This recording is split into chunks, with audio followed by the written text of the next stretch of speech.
Hello. Earlier I kind of made a video showcasing my Blu-ray and DVD collection, and I kind of wanted to make another video showcasing my video games, I guess. I'll be kind of like showing you guys the spines at first, just like how they are on the shelf, and then I'll like take them out and just talk about them individually, like on the bed. Again, I don't really have a lot. I used to own a ton, but I'm trying to keep it to a minimum. But yeah, this is essentially what I have.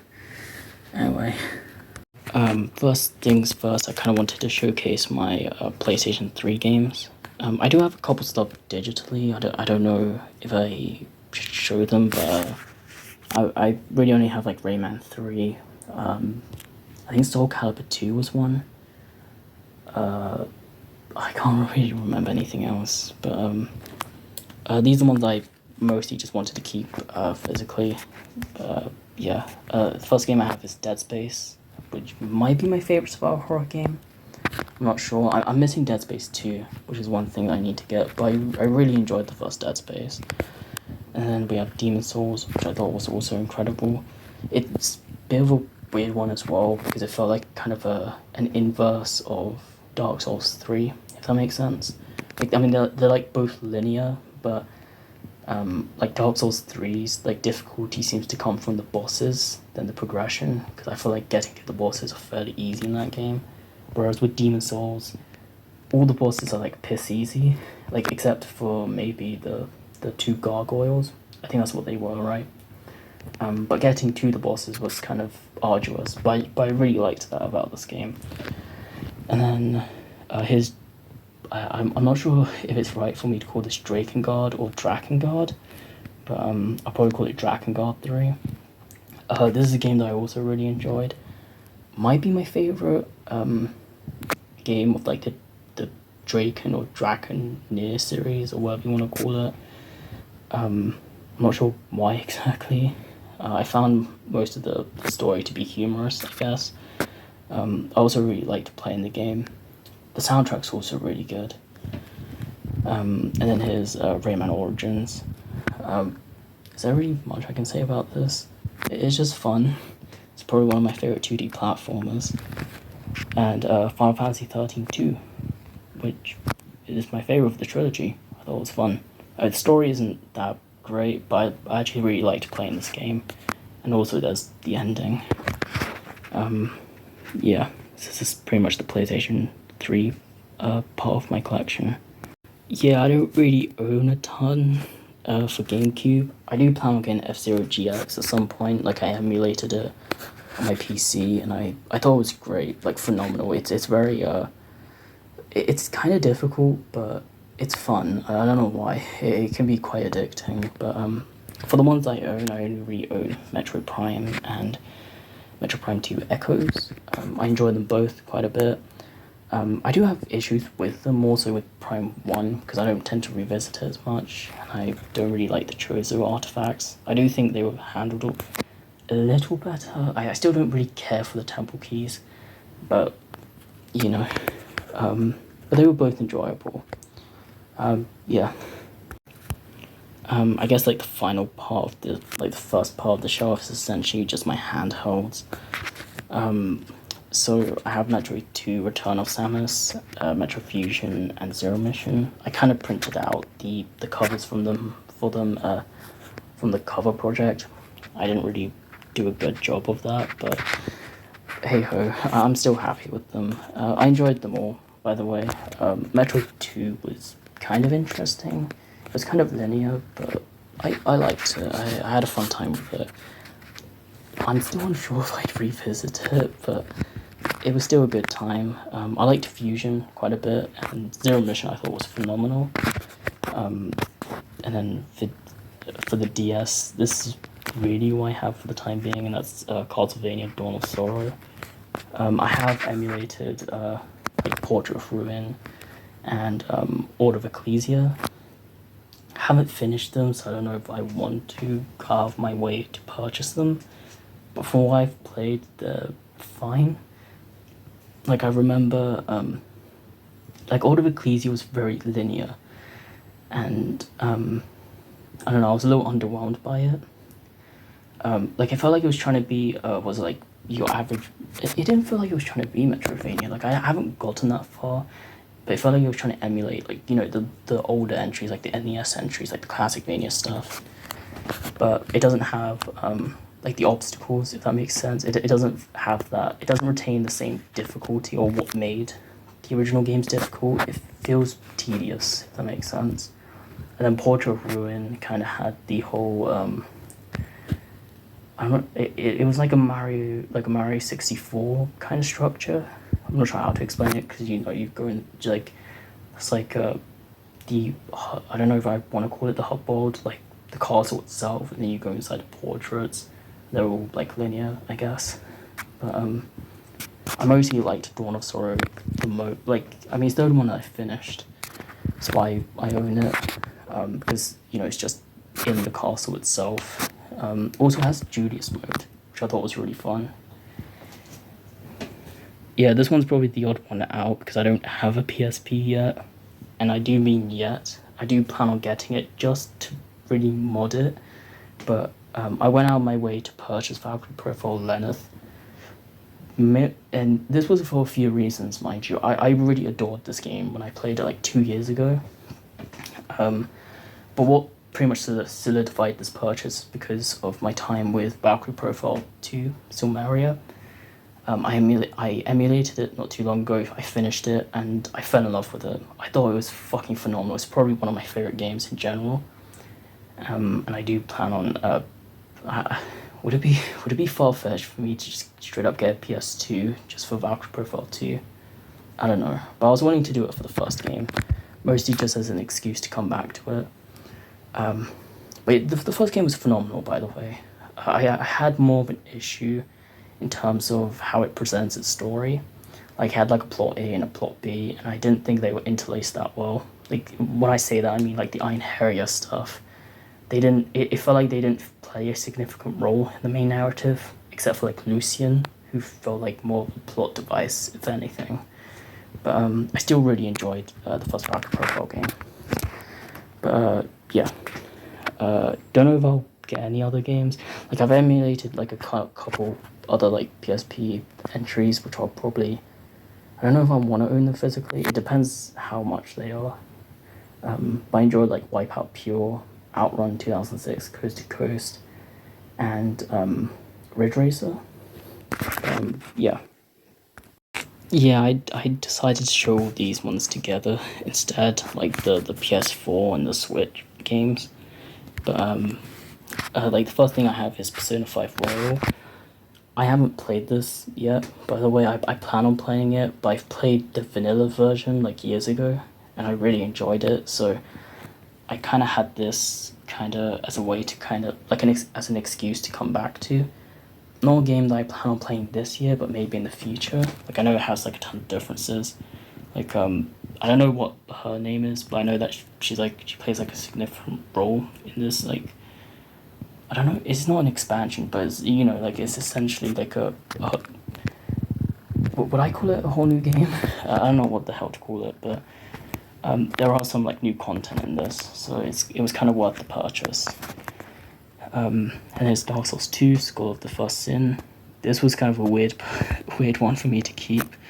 I think it's like the most unpopular one as well, like out of the trilogy. I thought it was probably is it weird for me to call it? No, it's not the world balance. I don't know how to put it into words. Because the thing with the difficulty in this game, I tend to find it difficult, like getting to the bosses, but sometimes when it comes to fighting the bosses, it tends to be a mixed bag. But I tend to like it with this game. I can't really pinpoint as to why, but that's largely why I've kept it. Street Fighter 6, I really enjoyed this game. I really liked World Tour mode. I thought it was very creative, like a single player experience. I'm not sure if there is anything else. I just had a fun time with this. I also really liked the. I'm very casual with fighting games. Like, I'm not good at them or anything.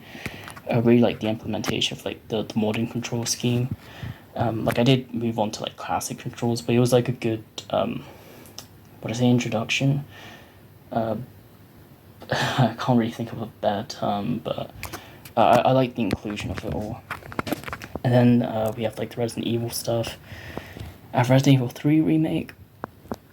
I don't know if it's controversial for me to say that I like it more than the 2 remake, mostly because I like coming back to this one the most.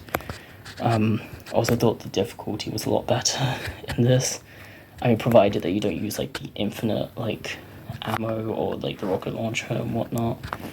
Obviously it's like limited, like they did cut a lot of content from the original, but I don't mind it. And then we have the Revelation stuff.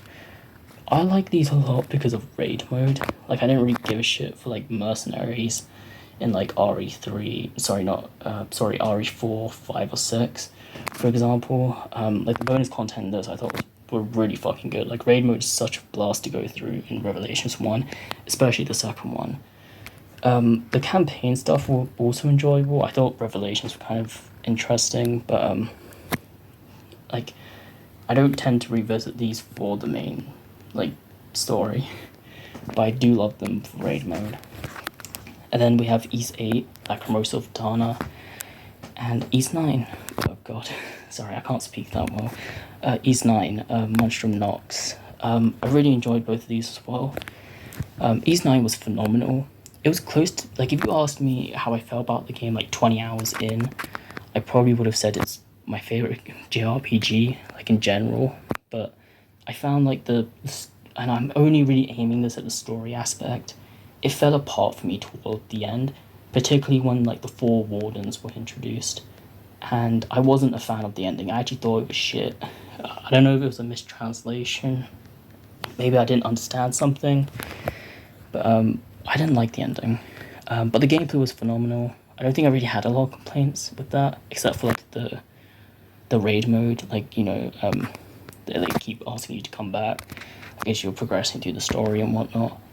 But the gameplay, also the soundtrack's phenomenal.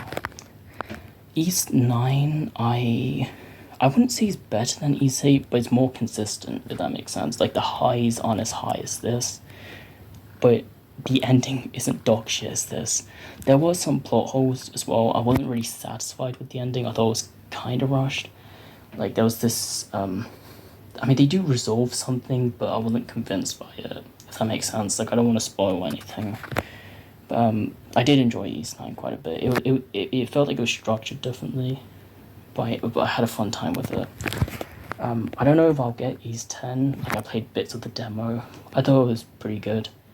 Not sure when I'll get it because, you know, like Falcom kind of introduced basically like a Persona 5 Royal version for East 10. I think it was called Proud Nordics. Not sure when that's coming out. Hopefully it's coming on PS5 or I mean I doubt it's coming out on PS4, but if it comes out on PS5 I'm happy with that. I mean that's if I get a PS5. Actually I don't know. And then over here we have Earth Defense Force 4.1, The Shadow of New Despair. The Shadow of New Despair. I had EDF 5 initially, and it's something that I played like years ago. Wait, no. Yeah, no, it was 2021. And I played it thoroughly. I fucking adored that game. It was really fun. Like, you're just killing a bunch of aliens, and they take the form of these, like, creepy crawlers and whatnot. It's insanely fun when you play with other people. Like, I don't have, like, actual friends to play with, but, like, playing with, like, other, like, online players was really fun. But I kind of got rid of it, mostly because I kind of hate, like, the whole, like, online subscription bullshit that you have to kind of pay for just to, you know, play online with other people. And there was, like two different, like, there were, like, two different progressions for, like, online play and solo play. So, at times whenever I played EDF 5, like Earth Defense Force 5, on my own without PlayStation Plus, I'd have to redo my progress. So I kind of sold the game as a result, and I might just buy it on my PC instead. But I have 4.1 as like an alternative for my PS4, just to play it on my own, just as a solo thing, because I still really love this franchise. And 4.1 is still a great entry. Well, not an entry, sorry. Wait, yeah, it is an entry. And then I have Hatsune Miku Project Diva X. bit of a weird one for me to own, mostly because I'm not really into Hatsune Miku anymore. I used to play, what was it? Like when I had my PS4, I had, was it Future Tone? Is that what it was? It was like a free one, and I enjoyed it quite a bit, so I went ahead and bought this. And I thought it was fun. But it gets, I don't play rhythm games, if that makes sense.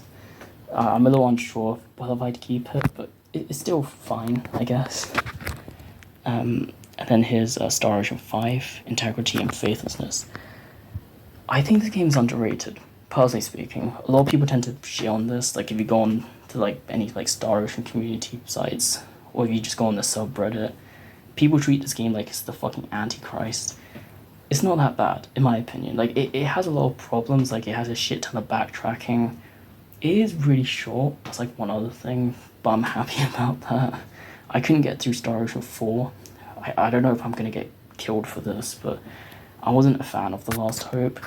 That may change. It's been years, and I might come back to. Sorry about that. For some reason, my phone kind of went off. So, as I was saying, I was kind of talking about Star Ocean 4. Haven't finished it. It's something that I'll come back to.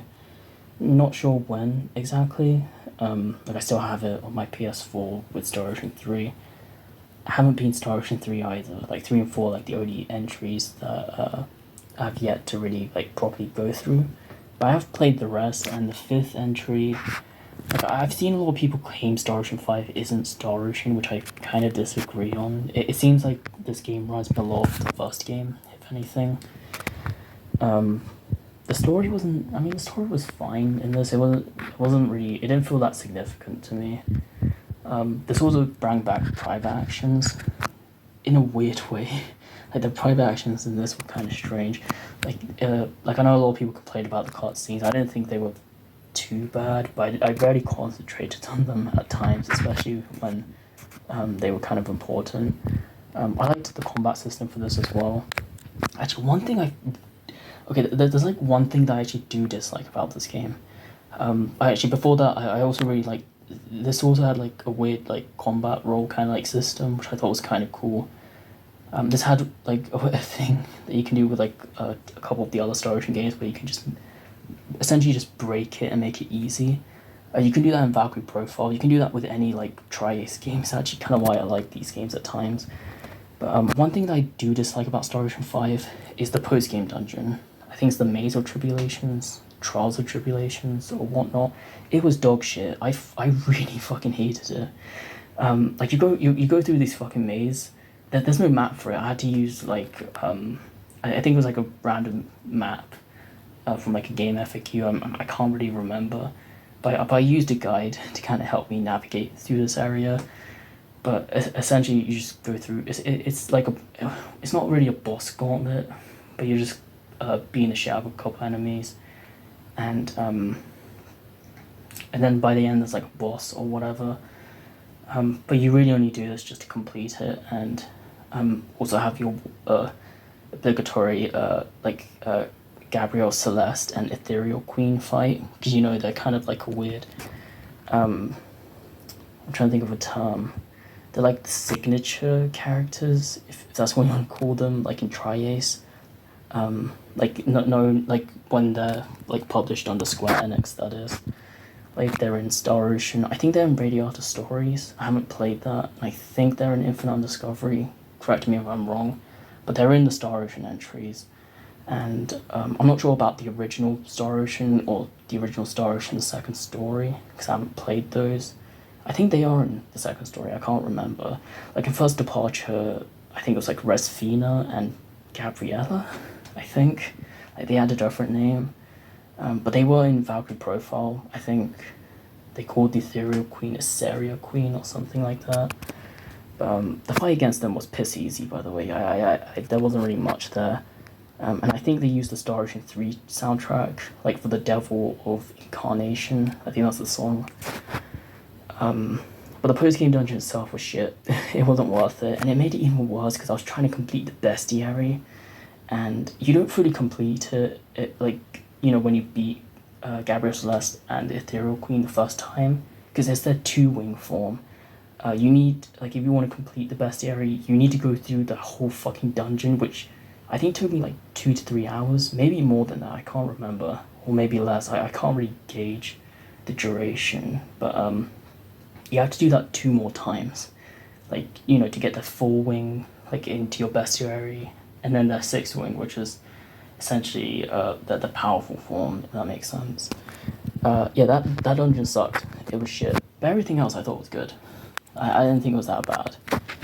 I don't have Star Ocean 6. I used to own it, the Divine Force. I kind of got rid of it in hopes of getting on the PS5 because it doesn't. I mean, it performs fine on the PS4. It just.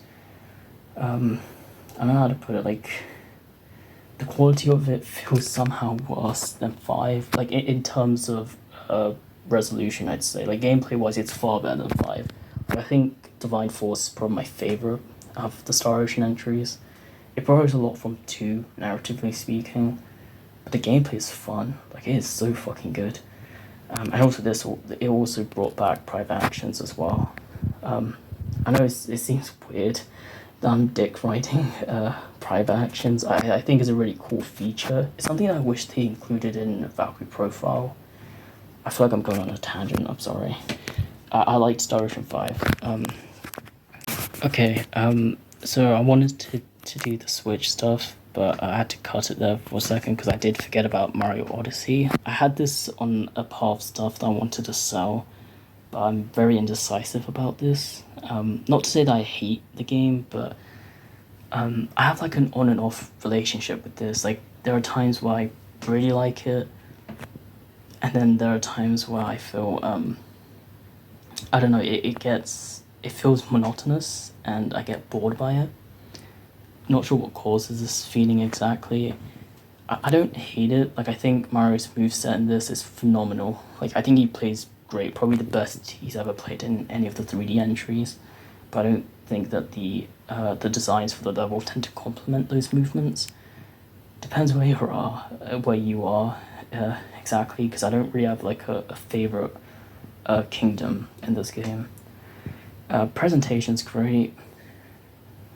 I don't like the oversaturation of the power moons. It felt like a weird mini dopamine rush, and then you just get exhausted afterwards. The main campaign was kind of short, so that when you do the bonus, power moon collecting after finishing the game, it feels redundant. I don't know why. Like, if I haven't played this for like months, and then I come back to it, I'll have like a totally different mindset. I'll be like, holy shit, this game's amazing. But like, when I play it, like, let's say like once a week, I may get tired of it for some reason. But it's not bad. Like, I'm very unsure as to whether I want to sell it. But like, when it comes to these three, I'm happy about keeping them. I have Donkey Kong Country, Tropical Freeze.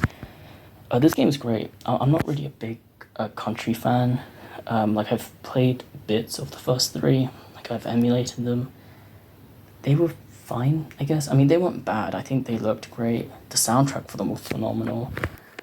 But I don't know. I didn't really care for them that much. And then there's Donkey Kong Country Returns, which I played when I was much younger, and didn't think much of it. I remember finding it difficult.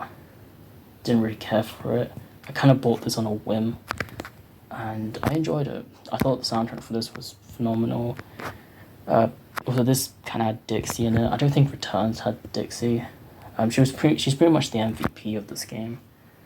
She was like a weird. I don't know if I'd say an inverse of Rayman. Like, she does the weird helicopter hair, but she kind of gets you onto a platform that's somewhat like above you, if that makes sense. And for some reason, I think that's really satisfying. The level designs were great. I really liked how different they kind of were. I know that seems kind of a strange compliment. Like, Country Returns somehow felt basic to me, like, in terms of its like design, if that makes sense.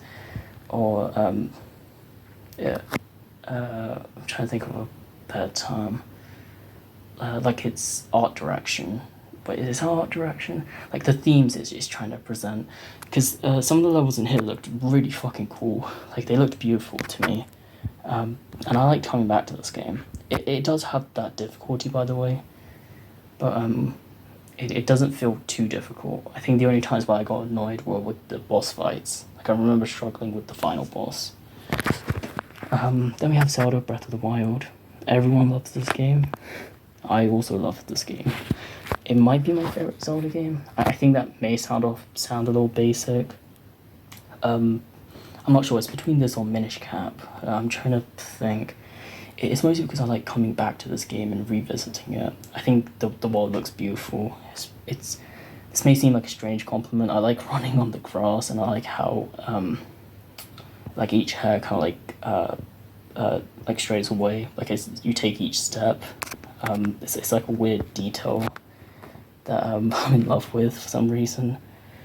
Obviously, this doesn't really feel like a Zelda game. Like, it doesn't really have dungeons. I mean, there are like the shrines, but they feel like mini dungeons. And the divine beasts, I don't like them. I thought they were shit. But like the only thing that this game has above the rest that I like exploring this world, like whenever I beat like Twilight Princess or Wind Waker, for example, I usually finish them, and if I were to come back to them or revisit them, like revisit their worlds more or less, I get bored by them for like 10 minutes. Actually, it's like fucking Mario Odyssey for them. Like I try to come back to them, but I get bored. Like for this, I spend like an hour, maybe 2 hours running around doing jack shit, but for some reason I find it fun for this. But I'm unable to do that for Wind Waker and Twilight Princess, and what makes those games a lot more difficult to come back to is I find it difficult to replay them to the entirety because they tend to have these weird hiccups. Like they're not designed. I don't know if they're designed to revisit. I mean, like the thing with Breath of the Wild, it was very much designed as a way for you to come back to after having beaten the game, whereas like the other Zelda entries, they're not really designed that way, so you feel like you need to replay them. And obviously Breath of the Wild isn't really a game I want to replay, but at least I want to revisit it. But the thing with Wind Waker, Twilight Princess, I don't want to revisit it, but I also feel very reluctant and somewhat apprehensive to replay it because they have these weird hiccups where like Wind Waker had the Triforce quests. I don't like when games forces you to explore and whatnot. And Twilight Princess, like the first 3 hours were kind of shit, and I didn't like doing the stupid. Like I don't like playing as like Wolf Link as much, where you have to collect these what were they, like spirit beads or something? I found those sections to be kind of boring, but I loved the dungeons in Twilight Princess though. I feel a little conflicted in regards to that, but I really enjoyed Breath of the Wild. I don't have Tears of the Kingdom. I'm a little apprehensive with that, mostly because I was hoping it would be like an update, not an update, sorry.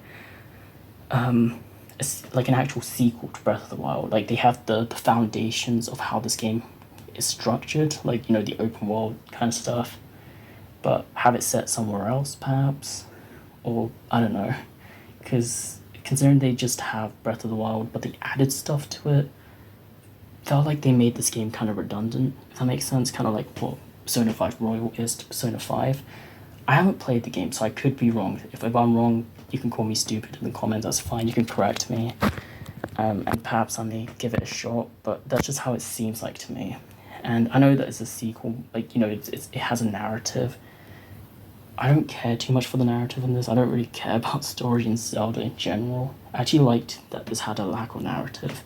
And if you wanted more of the lore, you can search for it.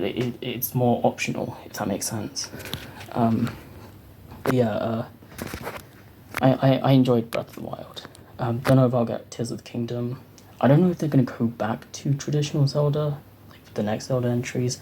Like, I was hoping they would still keep it open world, but have actual dungeons, like from the previous games.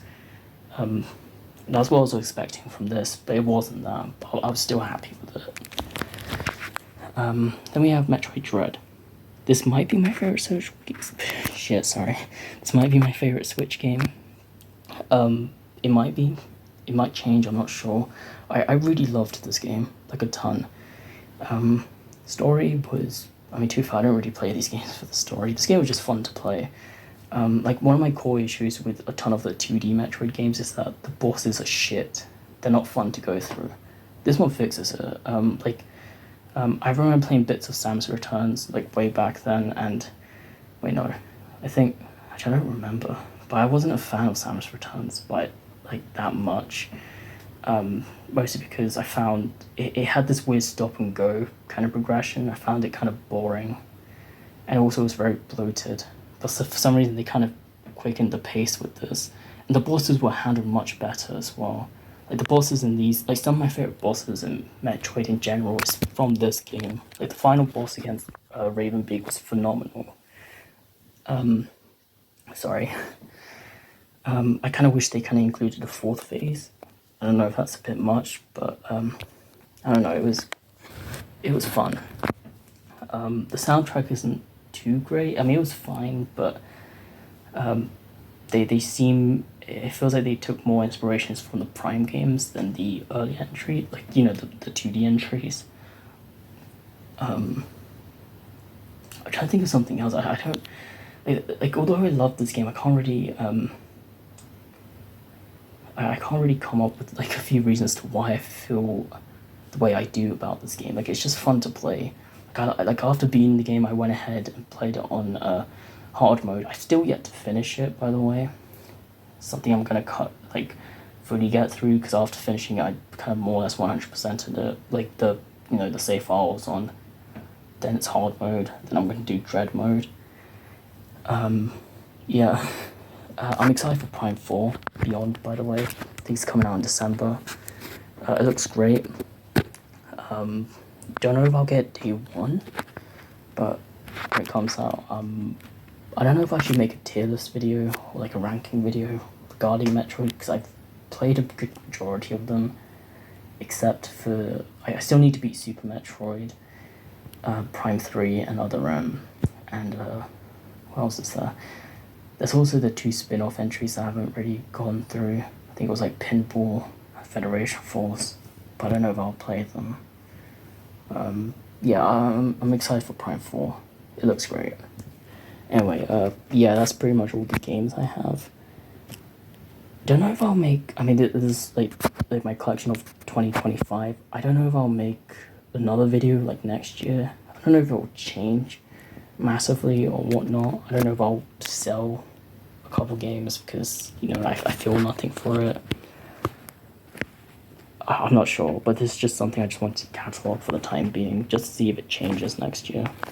But yeah, if you enjoyed this video, thanks thanks for watching, I guess. If you didn't, feel free to dislike, shit on me, I guess. I don't mind. This isn't that great, but I just wanted to make it anyway. Take care. Bye.